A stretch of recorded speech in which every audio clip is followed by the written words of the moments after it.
Noah Murphy froze in the booth he had just claimed, his coffee cup halfway to his lips. But what started as a confrontation turned into something neither of them expected. Stick around, because this isn't just about a seat at a diner. It's about the kind of love that doesn't leave, it lingers. If stories like this speak to you, don't forget to hit subscribe. Across from him sat a man in his 80s, eyes hard as winter glass, methodically stirring his coffee with the patience of someone who had nowhere else to be. Two napkins lay before Mr. Callahan, one crumpled from use, the other pristine and untouched, as if still waiting for someone who would never come. Noah had been stealing glances at this solitary figure during his 15-minute break for weeks now. Something about the man's careful ritual drew him in, the way he checked his watch, the deliberate sip of coffee, the protective way he guarded that empty space across from him. Against every instinct screaming at him to mind his own business, Noah had finally approached the booth and slid into the vacant seat. The words hung in the air like a challenge.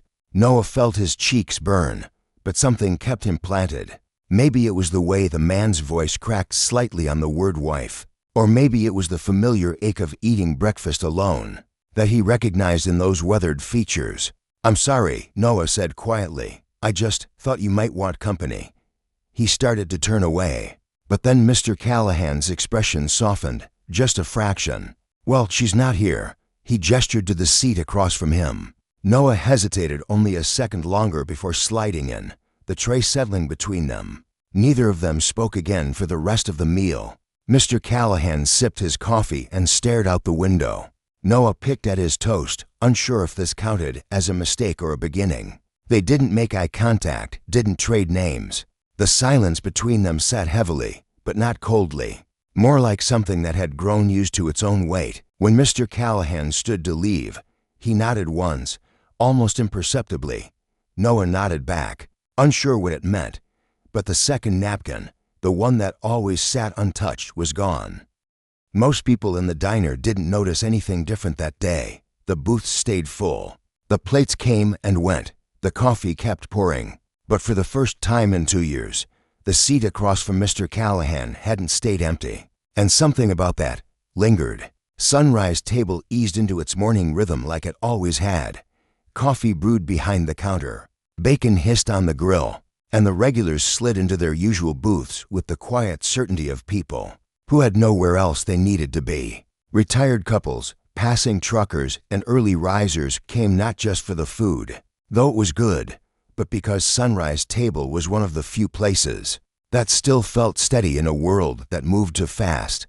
In the middle of it all, Maria kept things moving. She was the owner ever since her mother passed the apron down. Short, sharp-witted, and always 2 steps ahead of the chaos, she knew every regular by name, order, and mood. And she had learned long ago which customers preferred small talk and which ones didn't. Mr. Callahan was one of the latter. She never took offense. Some people just hurt quieter than others. She had seen him come in every day since the funeral. He never said that's what it was, but she knew. Grief had a way of following people like a second coat. She remembered how he used to sit across from his wife, their heads tilted toward each other, whispering over coffee like newlyweds even after all those years. Then one day, the seat was empty, and it stayed empty. Maria made sure the coffee was hot and the toast was right, but she never tried to force a conversation. That seat belonged to someone who wasn't coming back, and everyone in Sunrise Table seemed to understand that. When Noah first walked in asking for a job, she didn't think much of it. He looked like half the teenagers in town, tired but polite, all bones and backpack straps. She handed him an apron and told him to stay out of the way until he found his rhythm. He didn't talk much, and she didn't push, but she watched how he moved. He was careful with his hands. He refilled water glasses without being asked, and he looked at people when they spoke to him. Really looked. On his second day, she caught him watching Mr. Callahan, not in a rude way, but in a quiet, wondering way, like he was trying to solve a puzzle. Maria poured him a soda during his break and slid it across the counter. "Best leave that one alone," she said, not unkindly. Noah glanced over at the corner booth, then back at her. "Why? He's been through a lot." Some people sit in silence because it's easier than explaining the noise in their head. Noah nodded as he understood, but the next day, he sat with him anyway. Maria didn't stop him, and when Mr. Callahan didn't send him away, she just raised an eyebrow and kept refilling mugs. Later that night, Noah stayed behind to wipe down tables. The diner had emptied out. The hum of the soda machine was the only sound. Maria leaned on the counter. "You get a good read on people, kid." Noah gave a faint smile. "Sometimes, you ever think maybe you're not supposed to fix what you find?" Noah hesitated. "I'm not trying to fix him. I just don't think he should eat alone if he doesn't want to." She studied him a moment longer, then nodded once. "Fair enough." Noah didn't say anything about it again. But he started sitting with Mr. Callahan more often, always during breaks. Sometimes they talked, sometimes they didn't, but he kept showing up.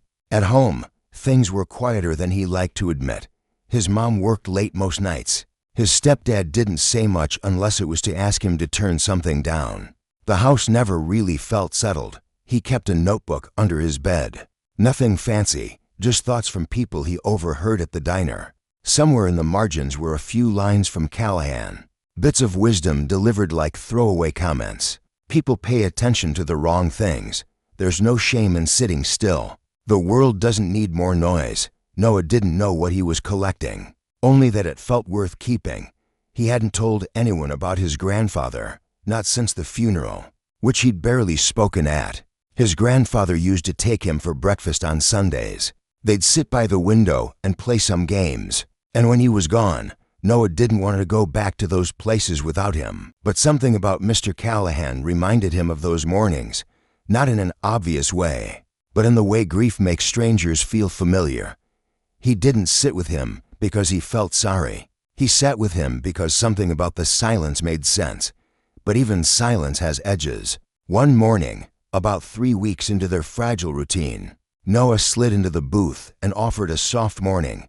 Mr. Callahan didn't answer. Noah poured a sugar packet into his coffee and tried again. "You always come at the same time?" Still nothing. He gave a faint shrug and leaned back, just wondering. "You strike me as a guy who sticks to habits." Mr. Callahan's spoon clinked against his mug. His voice, when it came, was quiet and flat. "You ask a lot of questions for someone who claims to like silence." Noah blinked. "I didn't mean anything by it. You don't have to mean something to do it wrong." Noah's chest tightened. "Okay," he said. "Sorry." Mr. Callahan didn't respond. He turned his gaze to the window. His shoulders were pulled in, a little more closed off than usual. Noah left early that day. He didn't say much, just hung up his apron and walked out before his shift was done. The next morning, he didn't sit at the booth. He kept his break short, stayed behind the counter, and restocked the sugar jars. His eyes flicked toward the corner, but he never walked over. Mr. Callahan never looked up. Maria noticed. She didn't say anything at first, just slid a plate toward Noah during cleanup. He admitted that things hadn't gone well. "He got colder," he said quietly. "I think I pushed it." Maria crossed her arms, watching him closely. She said some people, when they lose someone, build a fence around everything that reminds them. Others sit inside the memory, afraid it might fade. Noah glanced down. "I just asked a question." Maria didn't scold him. She just said, gently, "That's all it takes sometimes." That night, Noah didn't write in his notebook. He sat at the kitchen table with his untouched dinner, flipping through old pages, fragments of sentences, bits of stories Mr. Callahan had dropped without knowing. Most were unfinished. The page that stuck with him was a single sentence. "She used to make biscuits on Sunday mornings." The kitchen smelled like honey and burned pans. He closed the notebook and stared out the window. The diner felt different without the booth. The next morning, Mr. Callahan didn't come. Noah checked the clock at least 6 times in 30 minutes. He asked Maria if he'd called in. She shook her head. "Maybe he's just sleeping in," she offered. But her voice didn't sound convinced. The next morning brings its own revelation. The bell above the diner door chimed, just after the breakfast rush. Maria looked up to see a woman step in, mid-40s, composed, but with a tired kind of kindness in her eyes. She hesitated near the doorway, scanning the room slowly. Maria offered her a warm smile. Looking for someone, the woman approached the counter. Not exactly, I'm just hoping to speak to whoever runs this place.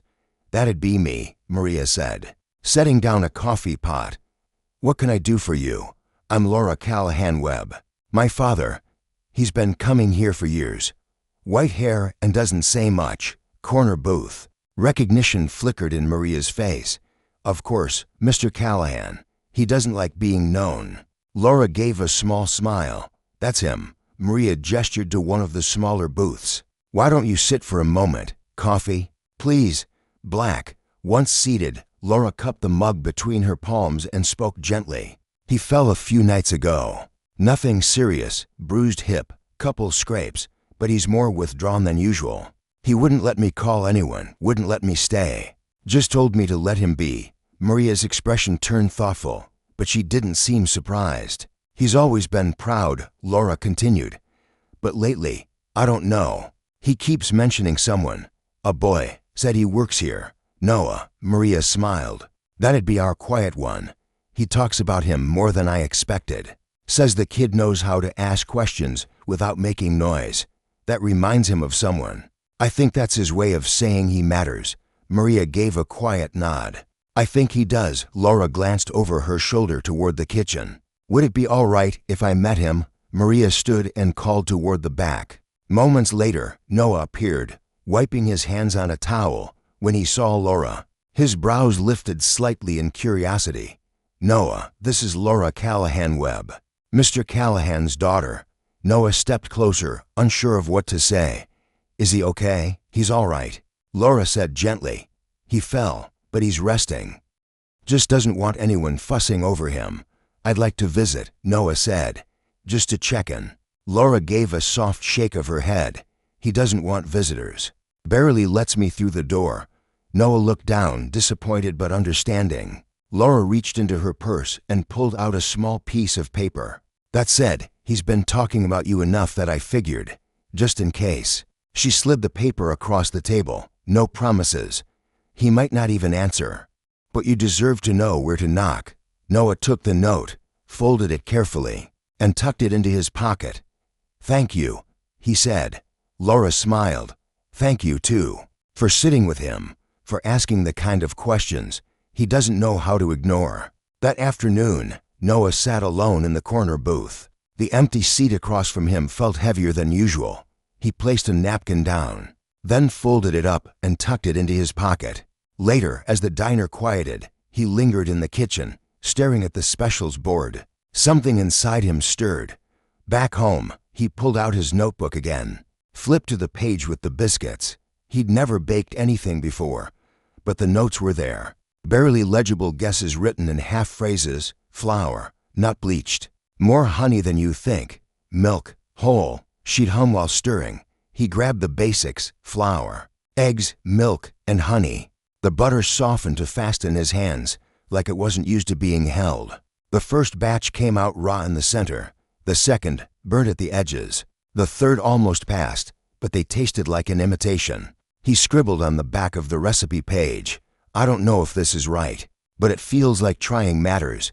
He packed the best ones in a small paper box, folded the top, and tucked a napkin inside. Then he wrote a note, careful and awkward.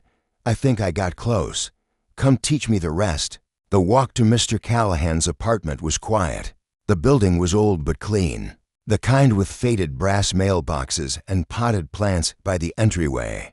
Noah left the box on the doorstep and walked away without knocking. He didn't sleep well that night. The next morning, he clocked in without thinking. His body moved through the motions, apron on, coffee brewing, salt shakers refilled, but his eyes kept drifting to the door. At exactly 7:30, it opened. Mr. Callahan entered. He walked more slowly now, with a slight limp. His coat was too heavy for the weather, and he winced as he eased into the booth. Maria froze in place behind the counter. Noah didn't move at first. Then he grabbed 2 mugs and walked over. Heart pounding for reasons he couldn't name. He placed one in front of Mr. Callahan. Black, no sugar. Mr. Callahan gave a single nod, then stared at the mug like it held more than coffee. You brought biscuits to my doorstep, he said. Noah started to apologize, but the old man cut him off. They were terrible, floury in the middle, edges like bricks. Noah looked down. I tried. Mr. Callahan almost smiled. You remembered the honey. Guess the amount, Noah said. He nodded, took a sip. Close enough. Want to ruin a few more. Noah wasn't sure if he was serious. But Mr. Callahan had already reached for the coffee pot and poured a second cup. I've got a break in 15, Noah said. I'll wait, he replied. And he did. When Noah pushed through the kitchen doors, Mr. Callahan was already tying an apron around his waist like he'd done it 100 times. He looked strange standing there, too formal, too stiff, but oddly at home. You remember what you did last time? Mr. Callahan asked. Burned the first batch. Overmixed the second. Got lucky with the third. Then let's see if luck shows up again. They gathered ingredients from the prep pantry and lined them up on the counter. Noah laid out his notes from the notebook, measurements scribbled from memory, corrections penciled in over crossed out guesses. Mr. Callahan glanced at the page, shook his head, and slid it aside. She never measured like that, he said quietly, as if speaking to the past. She did it all by feel, said her hands remembered better than her head. Noah smiled gently, sensing the weight behind the words. She sounds like someone who made her own rules. A long pause. Mr. Callahan's voice softened. She made everything better, even silence. Noah didn't reply. The room felt quieter than usual, but not uncomfortable. The kind of quiet that holds something important. They worked slowly. Mr. Callahan talked Noah through the process, his voice softer than usual. Each instruction came with a story. How his wife used to hum while kneading, how she always added honey last, how she insisted biscuits were never just food. She said baking was memory work. He said, you don't do it with your hands, you do it with your heart. They mixed and shaped the dough together. The oven filled the kitchen with warmth and the scent of something sweet and old. When the tray came out, the biscuits looked almost perfect. Mr. Callahan broke one in half, the soft steam curling upward like a memory released. He took a bite and gave a faint nod. Close enough. Noah glanced over. Close enough for what? Mr. Callahan's gaze lingered on the biscuit in his hand. For forgiveness, he said. For starting over. For breakfast. He took a bite and nodded. Still a little dry. Noah laughed. Maybe I was nervous. Mr. Callahan wiped his hands on a towel. She would have liked you. You've got good timing. You don't say too much. You ask the right things. Noah looked down at the counter. You think she would have minded me sitting in her spot? Mr. Callahan paused, then shook his head. No, she'd have invited you before I did. He reached into his coat pocket and pulled out a small, folded card. The edges were soft from years of handling. The handwriting inside was delicate, a looping cursive that wrapped around smudges of flour and faint honey stains. Her original recipe, he said. She wrote it down the day after our wedding, said it was the one thing she never wanted to forget. Noah took it carefully, as if it might fall apart in his hands. You sure? Mr. Callahan nodded. I've had it long enough. Feels like it should keep feeding someone. They stood together for a long time in the warmth of the kitchen, neither of them speaking. The biscuits cooled slowly on the tray, each one shaped just slightly differently. None of them perfect. Maria stepped in a few minutes later, stopping when she saw the scene in front of her. Mr. Callahan dusted in flour, Noah holding the recipe like it was made of gold. What's going on in here? She asked, eyebrows raised. Breakfast, Mr. Callahan said. Maria eyed the tray, reached for a biscuit, and broke it open. She took a bite, then slowed. Something in the taste made her look up. This feels like it came from someone who mattered. Mr. Callahan nodded, almost to himself. It was my wife's recipe. Maria's expression softened. She must have been good. Mr. Callahan's smile was quiet, touched with something old and tender. She had better technique, he said. Maria glanced at him, a flicker of warmth behind her curiosity. She must have had good stories, too, that afternoon. Maria added a quiet line to the chalkboard menu. Callahan's special honey biscuits and coffee made with memory. There wasn't a big announcement. No balloons or speeches, just a new line on the board. A subtle nod to something that had been earned the slow way. The next morning, a customer ordered it without asking what it meant. He bit into the biscuit, closed his eyes, and said, "Tastes like Sunday mornings." Mr. Callahan said nothing, just nodded, barely, and across from him, Noah was already there, coffee in hand, sleeves rolled up, waiting. The napkins were no longer stacked. They were open, used, stained with crumbs, and something more permanent.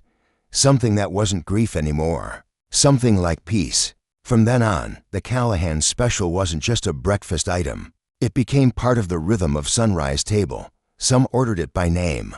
Others just pointed to the chalkboard. The regulars began to notice the story before they knew the details. It was the way Maria smiled when she served it. In the way Mr. Callahan quietly nodded when he saw it land on a stranger's plate. People talked about the biscuits, sure, but what really stuck was the feeling that came with them. Something warm, familiar, safe. It wasn't just the recipe. It was how it reconnected people to something they thought they'd lost. Mr. Callahan didn't say much about any of it. He'd simply arrive, take his seat, sip his coffee, and glance toward the board like he was checking to make sure she was still there. Noah, now more confident behind the counter, had started coming in early. He helped prep the dough most mornings, his fingers moving faster, more certain. He didn't need the notes anymore. Sometimes, Noah would look up from the kitchen and catch Mr. Callahan watching him from the booth. Not with judgment, but with quiet attention. "You still mix too much," Mr. Callahan would say, eyes fixed on his coffee. "I like them a little chewy," Noah would reply. Mr. Callahan's voice would soften. She'd say, "You're missing the point."